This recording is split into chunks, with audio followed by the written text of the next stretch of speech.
Shalom semuanya.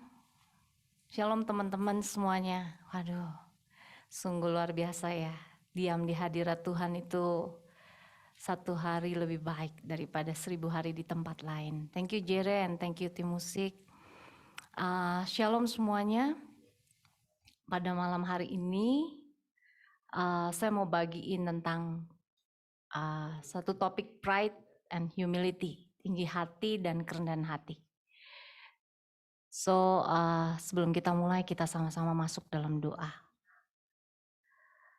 Bapa di dalam surga, kami mengucap syukur untuk saat ini. Momen ini ke depan, kami mau duduk diam di kaki-Mu. Seperti Maria duduk diam di kaki-Mu. Untuk mengenal Engkau, mengerti isi hati-Mu, dan apa yang menjadi kerinduan-Mu. Boleh kami semua lakukan, karena kami mau mencintai-Mu, mengasihi-Mu sampai selama-lamanya. Bapa terima kasih, Tuhan Yesus kekasih jiwa kami, terima kasih. Dan Roh Kudus silakan Kau ajar setiap kami. Bukakan hati kami, pikiran kami, untuk selaras dengan apa yang menjadi kehendak-Mu. Terima kasih Tuhan, silakan Engkau yang berperkara, Engkau yang bicara, ambil alih semuanya, dan sembunyikan hamba-Mu ini di balik salib-Mu. Terima kasih Yesus. Hanya di dalam nama Yesus kami bersyukur dan kami berdoa. Amin. Haleluya.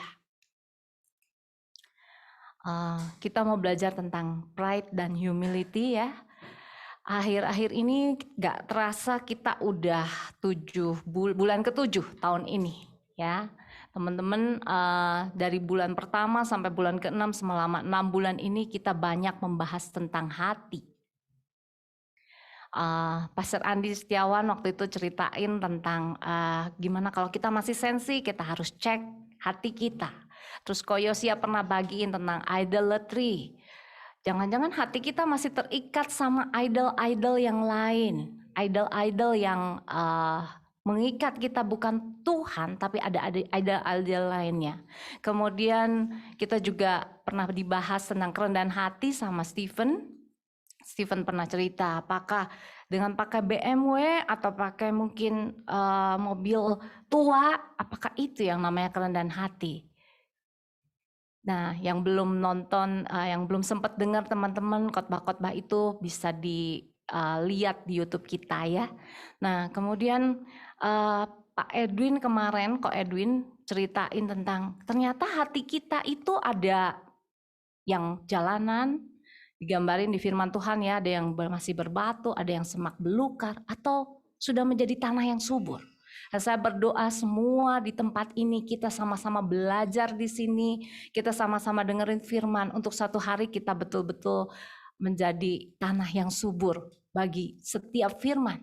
Sehingga setiap firman itu bisa bertumbuh baik 30, 60, bahkan 100 kali lipat. Amin. Nah, pada malam hari ini kita akan mau bahas pride dan humility. Tinggi hati dan kerendahan hati. Kenapa sih kita di dalam beberapa bulan terakhir Tuhan banyak ajarin kita belajar tentang hati. Kenapa penting belajar tentang hati? Kita mau bahas di sini, firman Tuhan katakan seperti ini ya. Markus 7 ayat 20 sampai 22 dikatakan seperti ini. Katanya, Yesus bilang, katanya lagi, apa yang keluar dari seseorang itulah yang menajiskannya. Sebab dari dalam, dari hati orang, timbul segala pikiran jahat, percabulan, pencurian, pembunuhan, perzinahan, keserakahan, kejahatan, kelicikan, hawa nafsu, iri hati, hujat, dan kesombongan, kebebalan.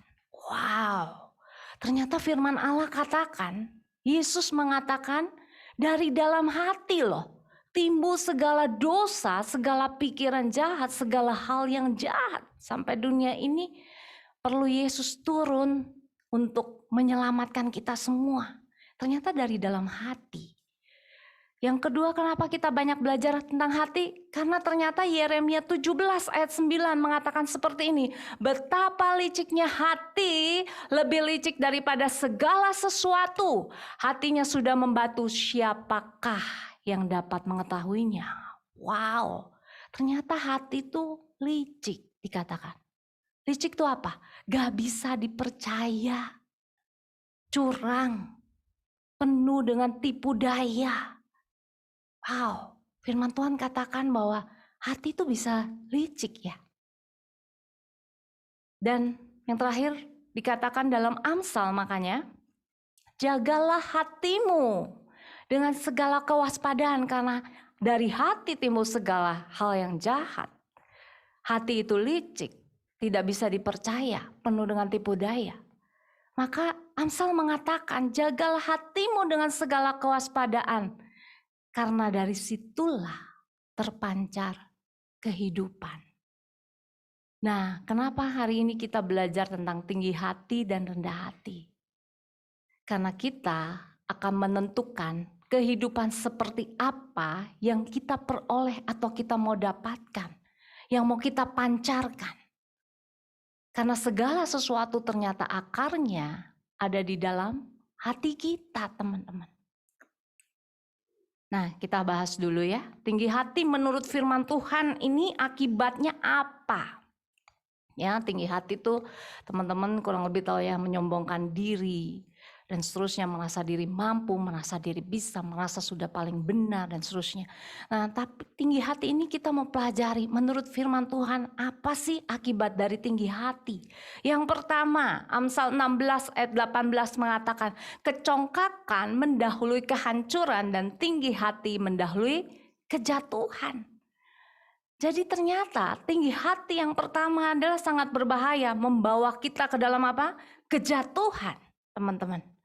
Yang kedua, tinggi hati mendahului kehancuran, tapi kerendahan hati mendahului kehormatan. Amsal 18 ayat 12. Jadi selain membawa kita kepada kejatuhan, tinggi hati jika dibiarkan tanpa ada pertobatan, membawa kita kepada kehancuran ternyata. Lalu apalagi? Amsal 16 ayat 5 mengatakan, setiap orang yang tinggi hati adalah kekejian bagi Tuhan. Sungguh ia tidak akan luput dari hukuman. Wow. Kalau diterusin lagi, ternyata tinggi hati itu kalau dibiarkan, kita tidak pernah mencabutnya. Kok Edwin beberapa minggu yang lalu cerita ya, akar dari sebuah pohon itu sangat dalam kemana-mana ya. Jika akar yang buruk kita tidak pernah cabut, maka tinggi hati ini adalah kekejian loh bagi Allah kita, bagi Tuhan. Dan menyebabkan apa? Tidak akan luput dari hukuman. Wow, kita perlu belajar banget ya. Yang berikutnya, tinggi hati ternyata dalam Obadya 1 ayat 3, keangkuhan hatimu telah memperdaya engkau, ya engkau yang tinggal di liang-liang batu, di tempat kediamanmu yang tinggi, engkau yang berkata dalam hatimu, siapakah yang sanggup menurunkan aku ke bumi? Wow, tinggi hati ternyata bisa memperdaya kita, menipu kita. Kenapa? Karena hati tadi ternyata licik ya, bisa memperdaya, bisa menipu kita. Kemudian dalam Yakobus 4 ayat 6 dikatakan, tetapi kasih karunia yang dianugerahkannya kepada kita lebih besar daripada itu, karena itu ia katakan Allah menentang orang yang congkak, tapi mengasihani orang yang rendah hati. Wow, ternyata menurut firman tinggi Allah tuh menentang orang yang congkak, orang yang tinggi hati. Dari sini kita perlu resapi ya, tinggi hati menyebabkan kejatuhan, tinggi hati menyebabkan kehancuran jika dibiarkan. Kemudian menjadi kekejian yang membawa kita tidak akan luput dari hukuman. Kemudian memperdaya kita dan membuat kita berseberangan jadinya dengan Tuhan kita. So, kita bisa belajar ceritanya, kita mau belajar dari cerita Nebukadnezar dan anaknya Belsyazar. Di firman Allah, ada di kitab Daniel, ada cerita tentang Nebukadnezar dan anaknya. Nebukadnezar adalah Raja Babel hari itu, yang sangat besar kekuasaannya pada masa itu, sampai Israel ada di bawah Nebukadnezar ini. So, Raja Nebukadnezar yang besar ini satu kali mengumpulkan ya para orang Israel untuk akhirnya bisa dilatih untuk membantu kerajaannya. Singkat cerita, raja yang agung ini satu kali bermimpi dan dia pengen, karena mimpinya itu sangat aneh dan menggelisahkan dia. Singkat cerita, dia tanya sama orang-orang pintar, orang-orang bijak di negaranya. Siapa yang bisa tahu saya mimpi apa dan apa makna mimpi saya? Singkat cerita, gak ada yang bisa mengartikan mimpinya. Dan kemudian raja akhirnya memerintahkan untuk seluruh orang bijaksana hari itu dibunuh mati kalau nggak ada yang bisa kasih tahu mimpi raja ini dan apa artinya. Wow. Dan semua orang bijak hari itu bingung, pusing. Bagaimana caranya mengartikan, mengetahui mimpinya? Kalau mengartikan mimpinya mereka bisa, tapi mengetahui mimpi dan sekaligus mengartikannya mereka tidak mampu. Singkat cerita, Daniel berdoa, datang kepada Tuhan, dipanggil Daniel, dan Daniel minta izin untuk berdoa kepada Allahnya. Dan dalam waktu cepat, kalau nggak salah 2 hari, Daniel akhirnya bisa mengartikan apa mimpi dan apa mimpi raja itu. So, setelah itu Raja Nebukadnezar mulai lihat, wow, ternyata ada Tuhan, ternyata ada Allah yang maha tinggi ya. Itu. Tapi setelah itu raja ini tidak menyembah Tuhan. Dia membuat patung yang sangat besar untuk disembah, patung dewa. Dan kemudian dia memerintahkan seluruh kerajaannya untuk menyembah patung itu. Orang-orang penduduk di kerajaannya yang di bawah kekuasaannya untuk menyembah. Namun ada 3 temannya Daniel, yaitu Sadrah, Mesakh, dan Abednego. Mereka tidak mau menyembah patung dewa yang dibangun oleh Raja Nebukadnezar ini. Karena mereka memiliki Allah yang hidup. Singkat cerita, mereka ditanya sama raja, mau nggak kamu menyembah patung ini? Kalau enggak, kamu akan dilemparkan ke dalam perapian yang menyala-nyala. Dan mereka bilang, mereka tetap mau setia dengan Allah mereka yang hidup. Singkat cerita, mereka dilempar dengan kepanasan yang ditambah 7 kali lipat dari kepanasan semula. Sampai orang yang mau melemparnya pun mati. Tapi di situ ternyata Raja Nebukadnezar mulai melihat ada mujizat besar terjadi. Teman-temannya Daniel ini tidak mati. Yang melempar aja mati, teman-temannya hidup. Bahkan seujung rambut pun mereka tidak terbakar. Wow, di situ Raja Nebukadnezar melihat, bahkan akhirnya berbicara bahwa tidak boleh ada yang tidak menyembah Allahnya Daniel. Dari situ Raja Nebukadnezar mengenal adanya Tuhan Allah yang hidup yang telah mengangkat dia. Nah, namun setelah itu Raja Nebukadnezar bermimpi lagi untuk yang kedua kalinya. Tapi dia bertanya kali ini. Kali ini dia jelaskan mimpinya, namun dia mau mempertanyakan artinya. Namun sekali lagi tidak ada orang bijak di negaranya yang mengerti arti mimpi tersebut. Namun akhirnya Daniel dipanggil untuk kedua kalinya untuk mengartikan mimpi Raja Nebukadnezar itu. Nah, kita lihat ya, apa sih yang dibicarakan oleh apa makna dari mimpi raja itu. Nanti kalau teman-teman di rumah punya waktu, please baca kisah ini kisah yang sangat menarik. Nah, di Daniel 4 ayat 24 sampai 26 dikatakan seperti ini. Jadi raja bermimpi dan Daniel dipanggil. Akhirnya Daniel disuruh mengartikan makna dari mimpi raja tersebut dan Daniel mengartikannya. Inilah maknanya ya raja. Inilah putusan yang maha tinggi mengenai tuanku raja. Tuanku akan dihalau dari antara manusia dan tempat tinggal. Tuanku akan ada di antara binatang-binatang di padang. Kepada tuanku akan diberikan makanan rumput seperti kepada lembu, dan tuanku akan dibasahi dengan embun dari langit. Dan demikianlah akan berlaku atas tuanku sampai 7 masa berlalu, hingga tuanku mengakui bahwa yang maha tinggi berkuasa atas kerajaan manusia dan memberikannya kepada siapa yang dikehendakinya. Yang dikatakan tentang membiarkan tunggul pohon itu, berarti kerajaan Tuanku akan kembali Tuanku pegang segera sesudah Tuanku mengakui bahwa sorgalah yang mempunyai kekuasaan. Wow, ternyata raja ini mimpinya ada hal yang gak enak ya.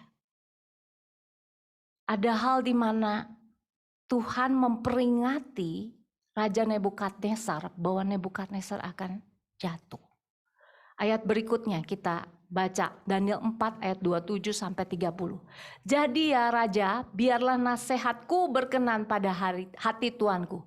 Lepaskanlah diri tuanku daripada dosa dengan melakukan keadilan dan daripada kesalahan dengan menunjukkan belas kasihan terhadap orang yang tertindas, dan dengan demikian kebahagiaan tuanku akan dilanjutkan.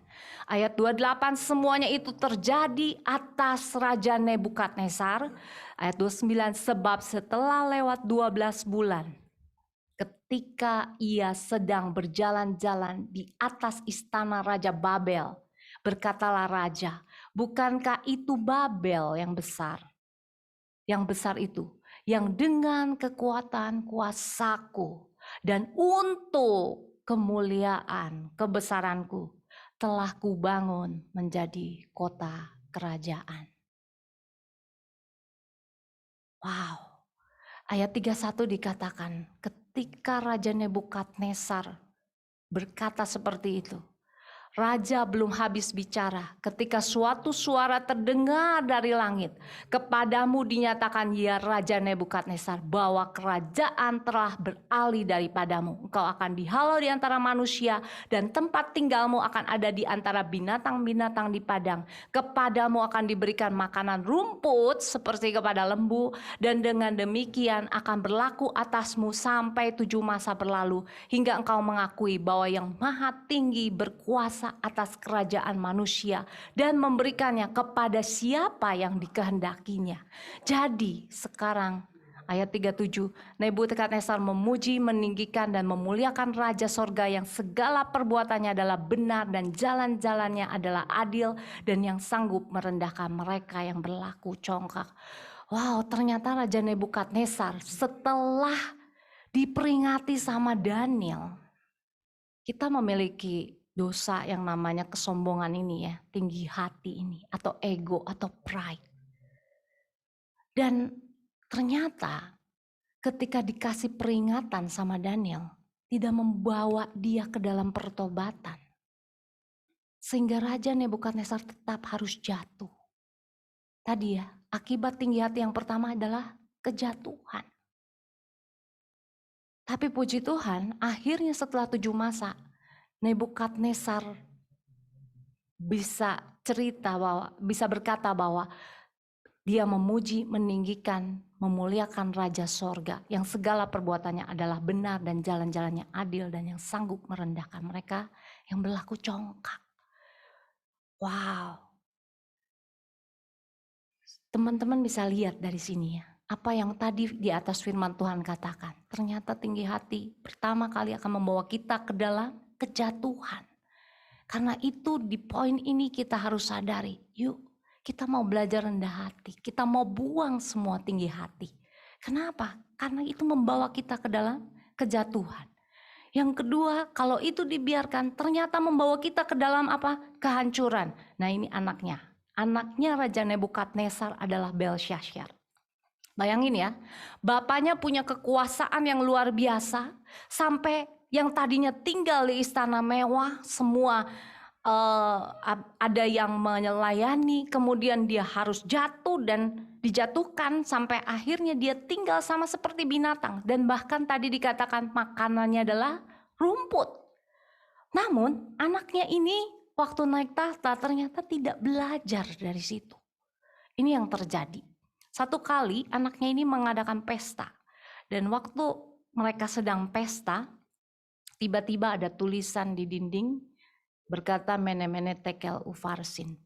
Dan akhirnya mereka di tengah pesta mereka bingung apa artinya itu, dan akhirnya dipanggillah Daniel lagi. Dan akhirnya Daniel di sini bisa ceritakan arti hal tersebut. Daniel 5 ayat 18-20.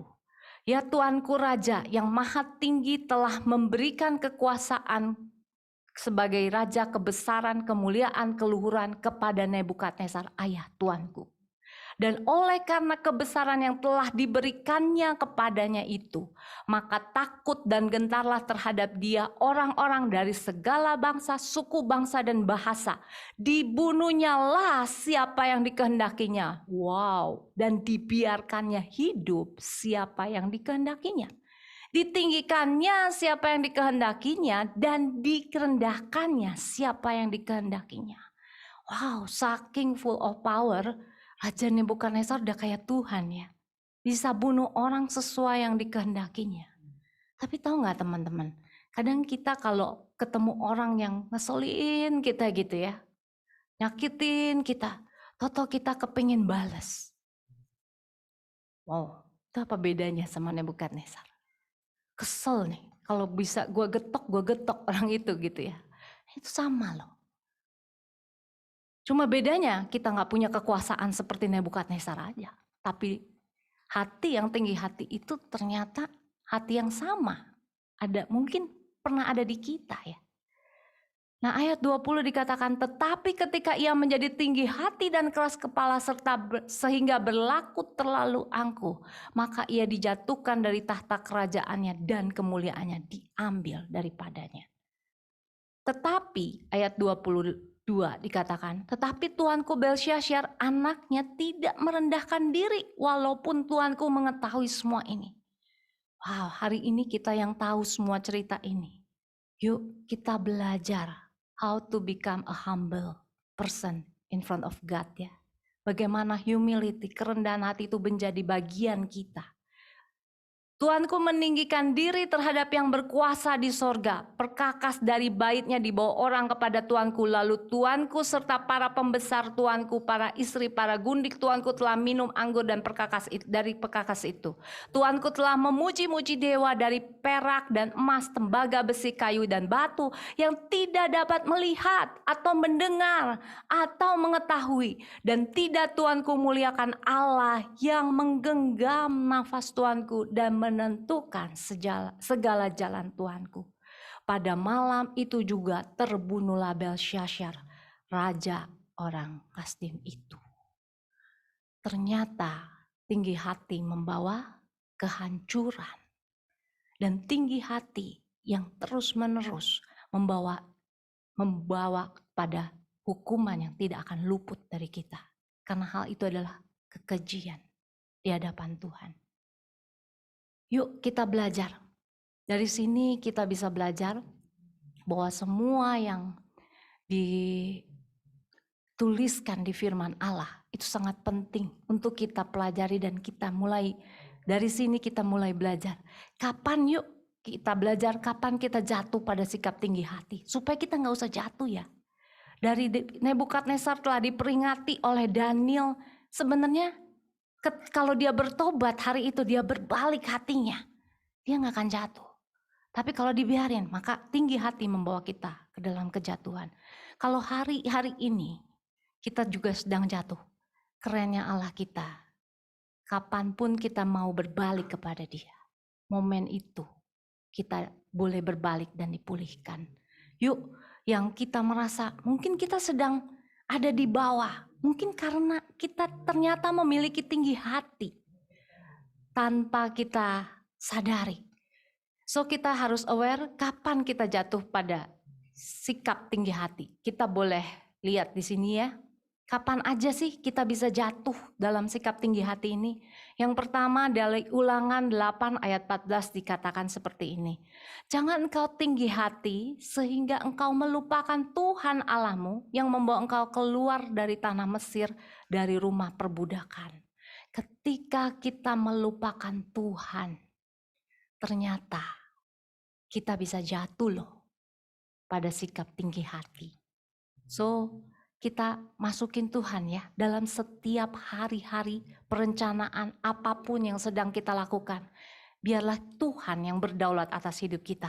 Jangan sampai kita lupakan Tuhan. Karena ketika kita lupakan Tuhan, kita bisa jatuh.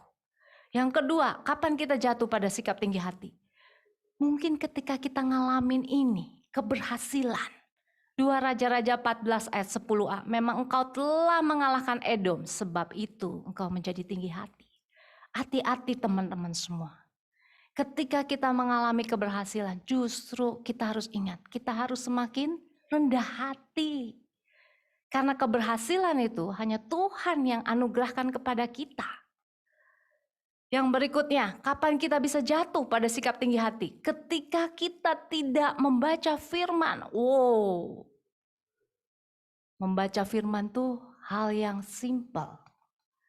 Tapi ternyata efeknya luar biasa ya. Ketika kita gak baca firman, kita bisa jatuh.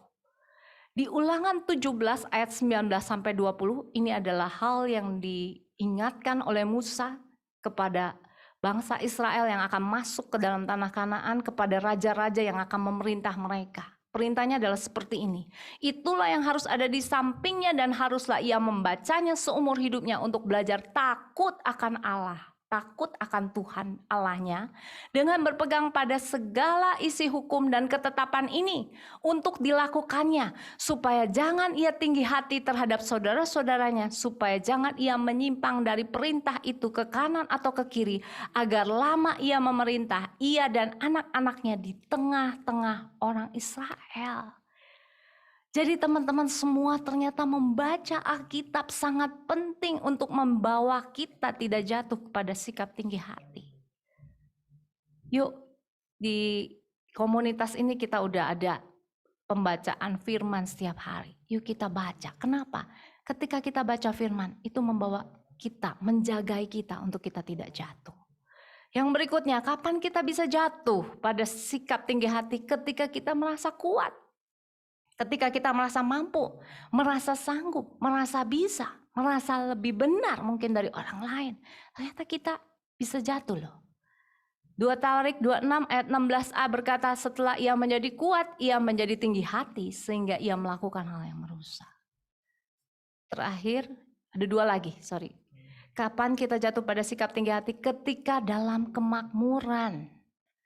Yehezkiel 16 ayat 49 sampai 50. Lihat, inilah kesalahan Sodom kakakmu yang termuda itu, kecongkakan.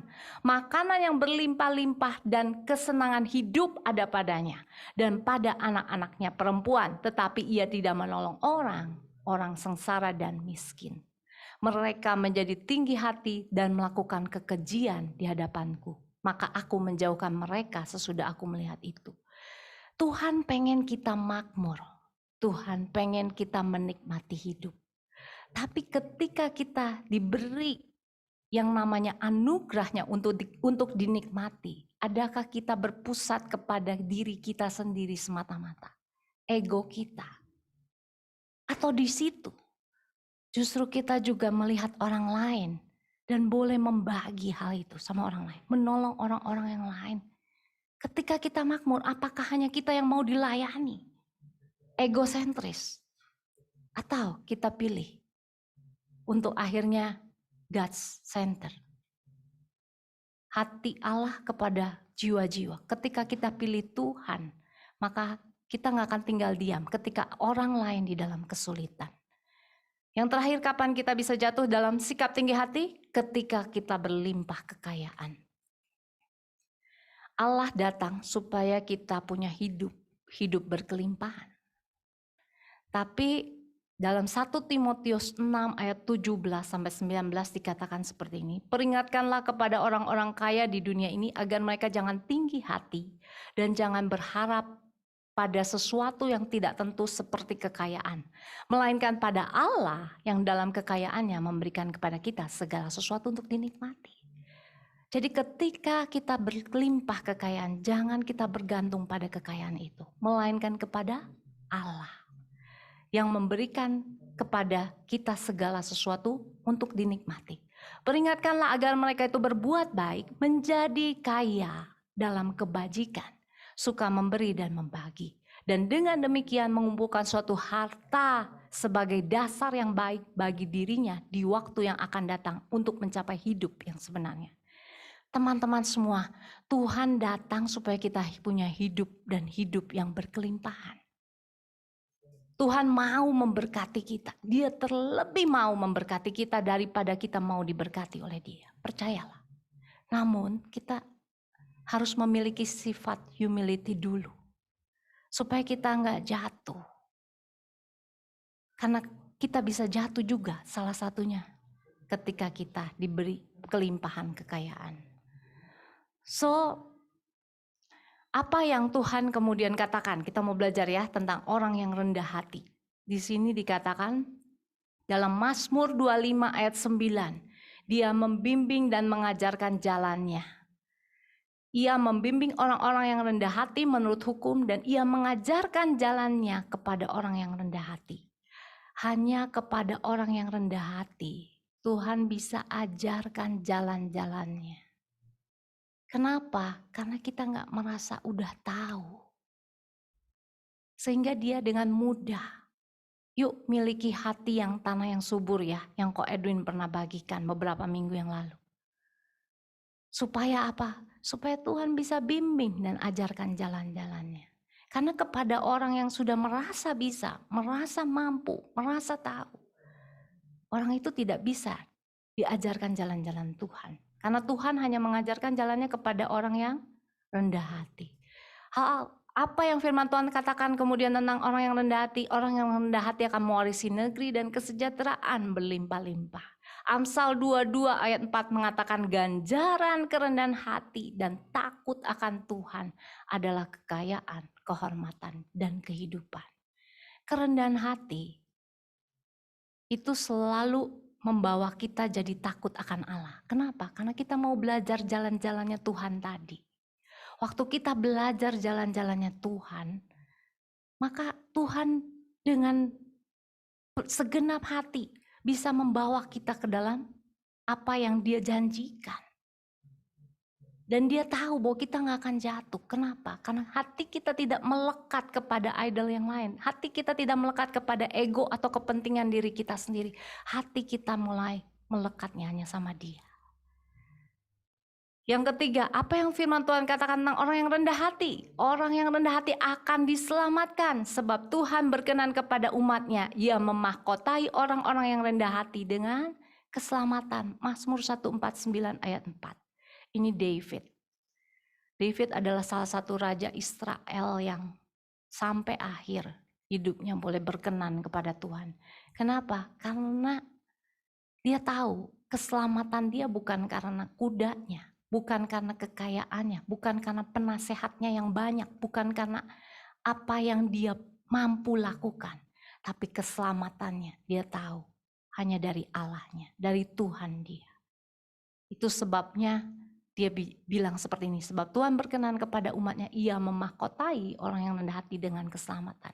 Daud itu tiap-tiap hari duduk di kaki Tuhan, makanya dia bilang lebih baik 1 hari di pelataranmu daripada 1000 hari di tempat lain.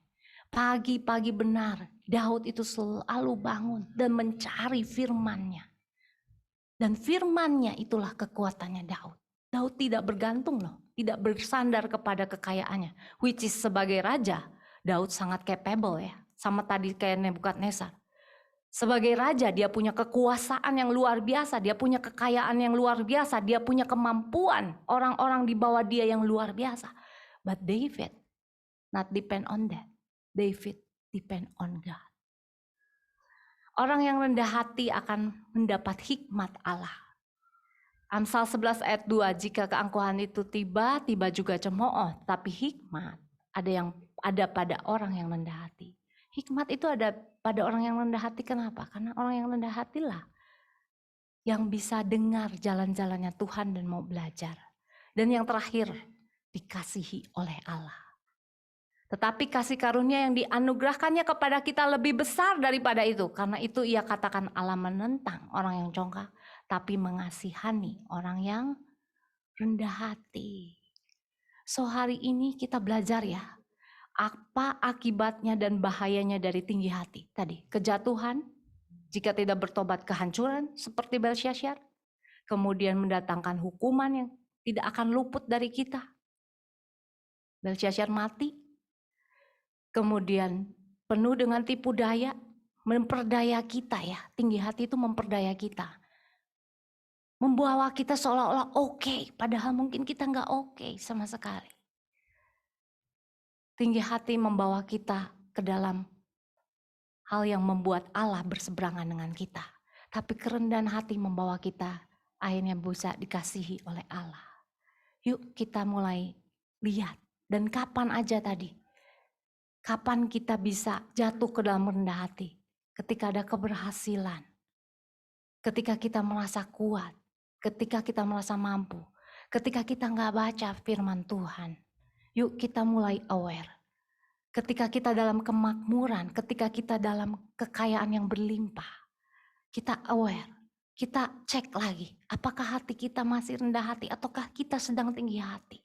Kalau kita sedang tinggi hati, teman-teman, kita datang sama Tuhan, akui Tuhan, ampuni kami kalau kami merasa benar. Ampuni kami kalau kami seringkali ditegur terus bukannya bersyukur dan bertobat, tapi ditegur ternyata malah marah-marah. Kita mungkin sedang tinggi hati ternyata. Waktu kita akui, maka Ia adalah setia dan adil. Ia akan mengampuni dan menyucikan. Wow, kuasa penyucian itu, kuasa kelepasan itu hanya ada karena Yesus. Darah Yesus yang menyucikan kita. Kita perlu akui dan kita perlu datang dan kita perlu belajar untuk mengambil kerendahan hati sebagai bagian kita.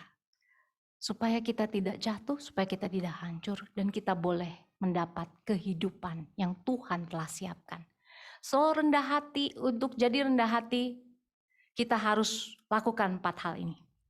Yang pertama, mengutamakan Tuhan dalam hidup kita. Yang kedua, memiliki teachable heart. Ini Stephen pernah bagikan beberapa minggu yang lalu. Kalau ada teman-teman yang kebetulan kelewat, saya anjurkan untuk betul-betul cari di YouTube tentang teachable heart. Ini penting banget. Karena dari teachable heart inilah kita boleh memperoleh kerendahan hati. Yang ketiga, ini adalah saran Daniel kepada Nebukadnezar. Lepaskan diri dari dosa dengan melakukan keadilan. Keadilan itu apa? Apa yang benar? Apa yang benar itu apa? Firman Allah. Lepaskan diri kita dari dosa dan kita melakukan firman dan berbelas kasihan kepada orang yang tertindas. Itu saran Daniel kepada Nebukadnezar yang Nebukadnezar gagal melakukannya. Sehingga senternya adalah dirinya sendiri lagi. Sehingga Nebukadnezar harus jatuh selama 7 masa. So kita lakukan ya. Yang pertama mengutamakan Tuhan. Yang kedua memiliki teachable heart. Mau belajar terus, dengar firman, diubahkan terus. Lepaskan diri kita dari dosa dengan melakukan kebenaran dan berbelas kasihan. Yang terakhir adalah menjadi kaya dalam kebajikan. Ya. Menjadi kaya dalam kebajikan ini Koyosia pernah bagiin kepada iman kita, kita harus tambahkan moral excellent, kebajikan. Ya. Menjadi kaya dalam kebajikan. Nah, terakhir saya akhir-akhir ini sering banget disuruh Tuhan belajar dari orang ini, Warren Buffett. Ya. Jadi Warren Buffett sekarang umurnya sekitar 90 tahun. Dia salah satu orang yang terkaya di dunia lah ya, di Amerika. Dan saya sangat, waktu Tuhan suruh saya belajar biografinya beliau, wow, saya menemukan beliau ini betul-betul mengambil firman Allah sebetulnya sebagai panduan hidup dia. Gaya hidup dia, kemudian pola pikir dia itu banyak sekali berkenaan sesuai dengan firman Allah. Dan dia bicara seperti ini. When you nearing your end of life, ketika kamu di penghujung akhir hidupmu, your only measure of success should be the number people you want to have love you actually do love you. Ukuran dari sukses kamu seharusnya adalah berapa jumlah orang yang kamu atau kamu punya, yang kamu cintai, yang betul-betul mencintaimu. Wow, ini salah satu yang terkaya di dunia ya. Tapi ketika dia ditanya, apa itu arti sukses buat dia? Dia jawab ini. I know people who have a lot of money and they get testimonial dinners and they get hospital wings named after them. But the truth is that nobody in the world loves them, said Buffett. If you go my age in life and nobody thinks well of you, I don't care how big your bank account is, your life is disaster. Teman-teman, kita punya satu kali kesempatan hidup. Dan kehidupan seperti apa yang kita mau pancarkan. Firman Allah berkata, jagalah hatimu dengan segala kewaspadaan, karena dari situlah terpancar kehidupan. Seperti apa kehidupan yang kita mau pancarkan?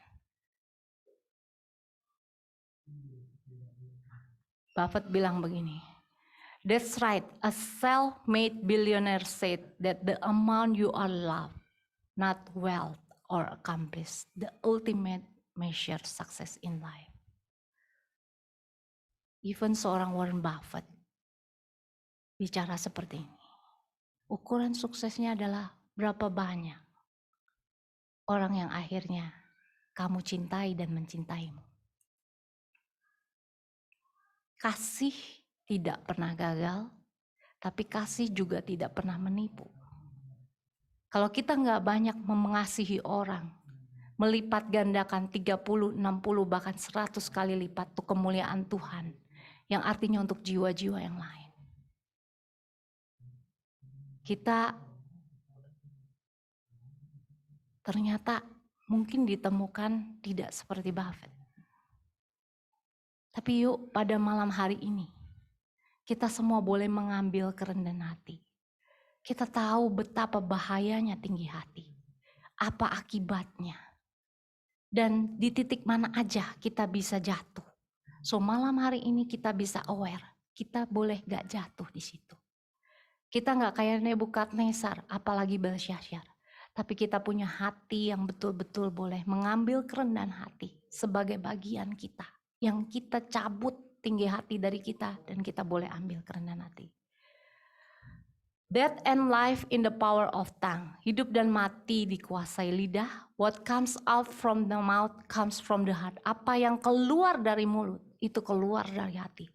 Pastikan yuk teman-teman kita pilih kehidupan dengan mengambil humility instead of pride.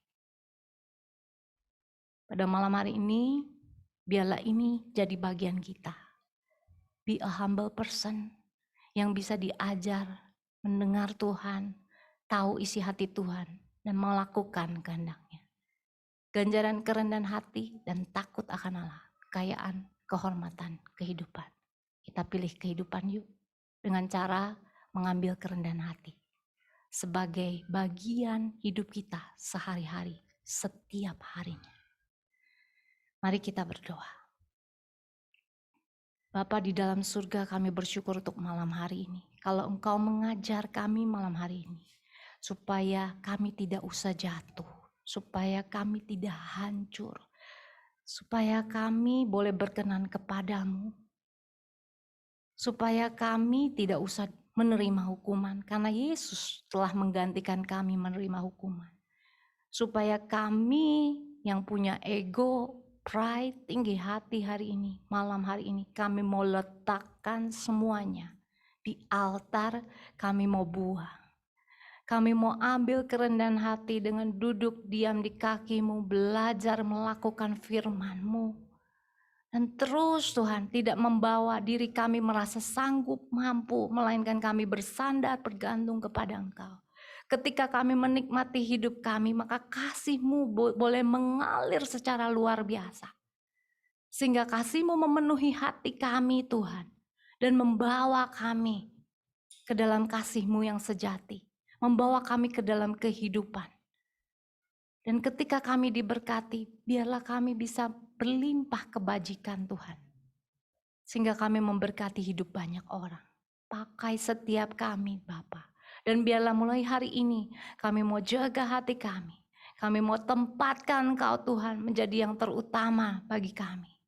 Kami mau lakukan bagian kami di hadapan-Mu. Kami mau keluar dari semua dosa yang mengikat kami.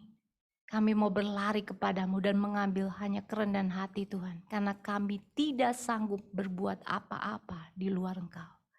Silakan Roh Kudus, Kau yang teruskan pekerjaanmu pada hidup setiap kami di tempat ini. Pakai setiap kami di tempat ini. Untuk justru jadi alatmu yang luar biasa. Sama seperti Engkau memakai Warren Buffett. Memberkati orang-orang sekitar dengan 90% bahkan dari kekayaannya. Hidup setiap kami boleh berbuah 30, 60, bahkan 100 kali lipat. Bapa, segala kemuliaan bagimu, inilah hidup kami yang kami mau persembahkan. Hanya di dalam nama Yesus kami berdoa dan kami mengucap syukur. Amin.